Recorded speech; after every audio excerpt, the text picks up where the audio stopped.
नमस्कार दोस्तों, स्वागत है आपका हमारे चैनल @डुग्गू कोचिंग सेंटर में। आज की क्लास जो है क्लास 8th याद रखना। क्लास 8th का जो मैं पेपर बताने जा रहा हूँ आपको, बोर्ड प्रश्न बता रहा हूँ 2023 का, कि किस तरीके से हिंदी का पेपर आपका आया हुआ था, याद रखना। ठीक है, हिंदी का एग्ज़ाम आपका कैसे आया था, क्योंकि अभी जो 2024 में जो पेपर होगा तो आपको पहला पैटर्न जानना जरूरी है कि किस यूनिट से कितने मार्क्स का आया, कैसा पैटर्न है, क्या ऑब्जेक्टिव आ रहा है, क्या सही विकल्प है कि आ रहा है कि नहीं आ रहा है, कितने 3 मार्क्स से क्वेश्चन आ रहा है, कितने 4 नंबर या 5 नंबर की, 2 नंबर की, 1 नंबर।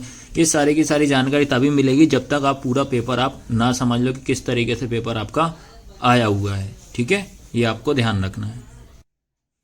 इसमें याद रखना है, सबसे पहला काम आपका याद रखना है, इसका तो अपन स्टार्ट करते हैं। याद रखना, आपको मैं बता रहा हूँ कि जो बोर्ड प्रश्न है याद रखना। ठीक है, बोर्ड प्रश्न है याद रखना, आपको 2023 का है, हल सहित इसमें आंसर भी दिए हैं।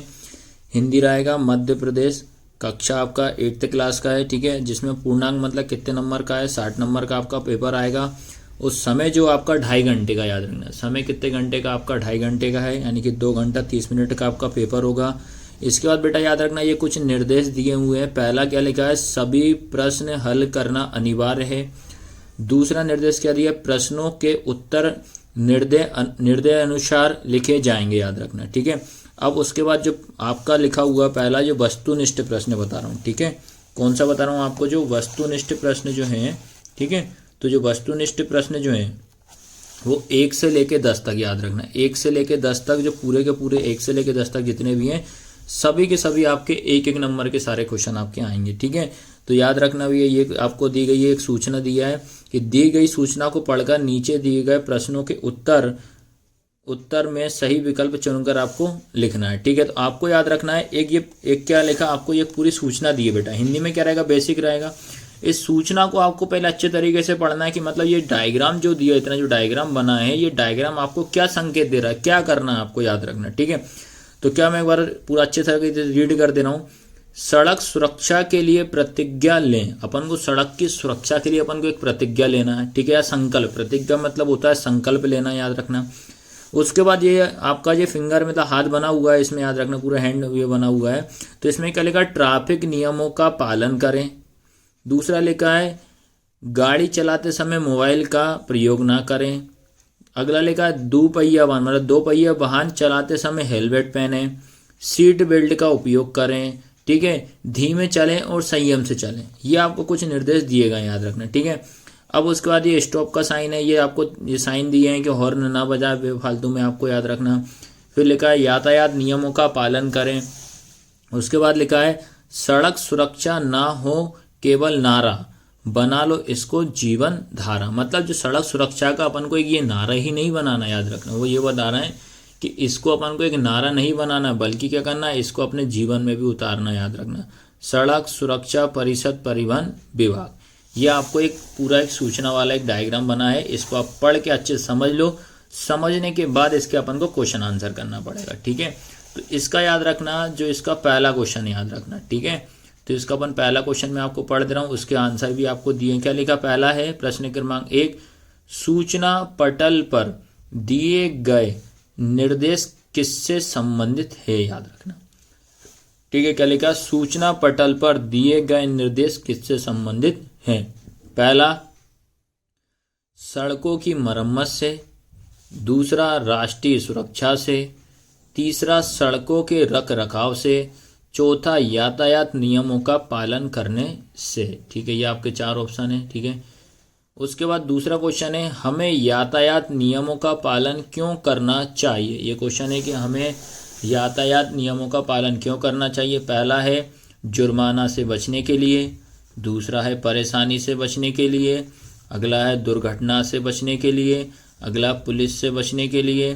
ठीक है, ये होगा आपको, इसमें से आपको देखना है। उसके बाद प्रश्न क्रमांक 3, राष्ट्रीय सड़क सुरक्षा सप्ताह के लिए 5 प्रतिज्ञाओं।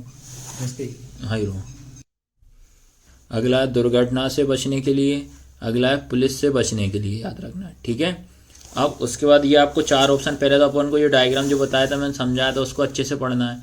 उसके बाद इनके आपको ऑप्शन ढूंढना है। ठीक है, उसके बाद प्रश्न क्रमांक 3 क्या लिखा है, राष्ट्रीय सड़क सुरक्षा सप्ताह के लिए 5 प्रतिज्ञाओं के निर्देश किसने जारी किए, याद रखना। ठीक है, पहला पुलिस विभाग ने कराए क्या, लोक निर्माण विभाग ने कराए क्या, उसके बाद परिवहन विभाग ने कराए या सूचना विभाग ने कराए। इन 4 में से किसने सड़क सुरक्षा के लिए सप्ताह में 5 प्रतिज्ञाओं के निर्देश दिए, किसने कराए, याद रखना। ठीक है, तो ये आपको पढ़ के अच्छे से आंसर इनके ढूंढना है। इसके बाद प्रश्न क्रमांक आपका है 4 में क्या बोला, सड़क सुरक्षा ना हो केवल नारा, मतलब सड़क सुरक्षा ना हो केवल नारा। इस पंक्ति की दूसरी पंक्ति पूछा है, याद रखना। इस पंक्ति क्या पूछ रहा है, दूसरी पंक्ति पूछ रहा है। पहला इसमें सूख गई जीवन की धारा, यह तो संकल्प हमारा, टूटे ना कोई सड़क किनारा, सुखी बना लो जीवन सारा। ठीक है, यार समझ में, इनमें से आपको कोई सा भी इसमें लिखना है तो इसका क्या आएगा, इसका मतलब इसको अपने जीवन के अंदर इसको धारा बनाना पड़ेगा, है ना, इसको एक नारा नहीं बनाना। ठीक है, ये आपको पढ़ के इसको ऑप्शन निकाल देना है। उसके बाद क्वेश्चन नंबर 5, दोपहिया वाहन कौन सा है जिसके 2 पहिए होते हैं। कार के होते हैं 2 पहिए क्या, ट्रैक्टर के 2 पहिए होते हैं क्या, बस के 2 पहिए होते हैं क्या, मोटरसाइकिल के। तो ये सारे आपके 1-1 नंबर के क्वेश्चन थे और ये इनके आंसर है बेटा, याद रखना। ठीक है, अब या तो लिखते भी चलना, उससे इनके आंसर टिक लगा लेना आप। ठीक है, इसके बाद प्रश्न क्रमांक आपका 6 आएगा। यहाँ से क्या लिखा, निम्नलिखित प्रश्नों के, इसके बाद आपका यहाँ से आता है प्रश्न क्रमांक 6 आ रहा, 6 आ रहा है। ये क्या लिखा, निर्देश, निम्नलिखित प्रश्नों के उत्तर सहित विकल्प चुनकर आपको लिखना है। पहला क्या है, प्रश्न क्रमांक 6 का, जिस वाक्य में एक उद्देश्य और एक विधेय होता है उस कौन सा वाक्य होता है, उसे कौन सा वाक्य कहते हैं, याद रखना। इसमें याद रखना आपको वाक्य से रिलेटेड एक क्वेश्चन आएगा ही आएगा। ठीक है, तो लिखा जिस वाक्य में एक उद्देश्य होता है। ठीक है, कोई सा एक वाक्य हो जिसमें एक उद्देश्य होता है और एक विधेय होता है, उसे कौन सा वाक्य कहते हैं।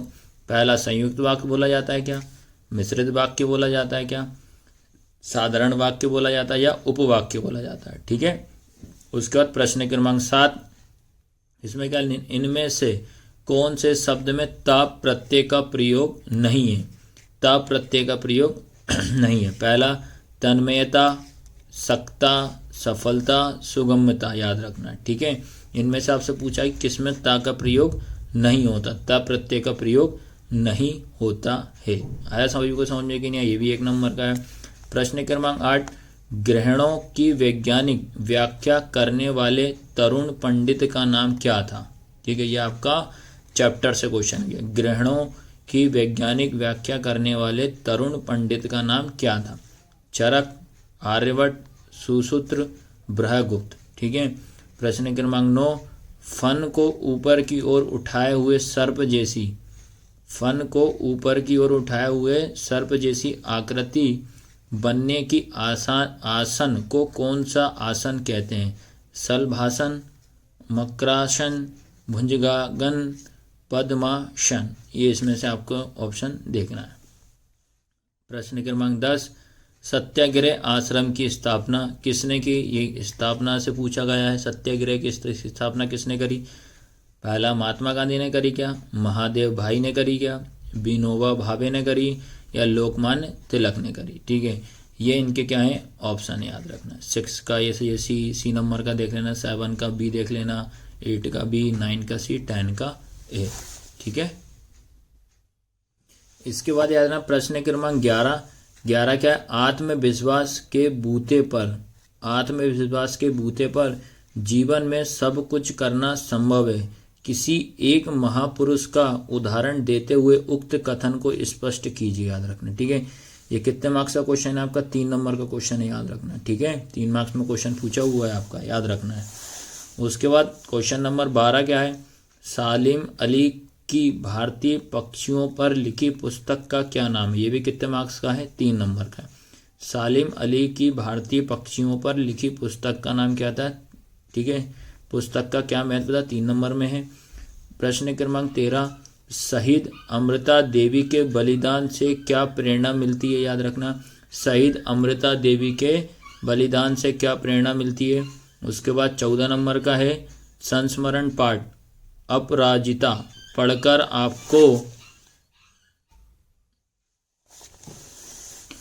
प्रश्न क्रमांक याद रखना 12 क्या है, सलीम अली की भारतीय पक्षियों पर लिखी पुस्तक का क्या नाम था, 3 नंबर में।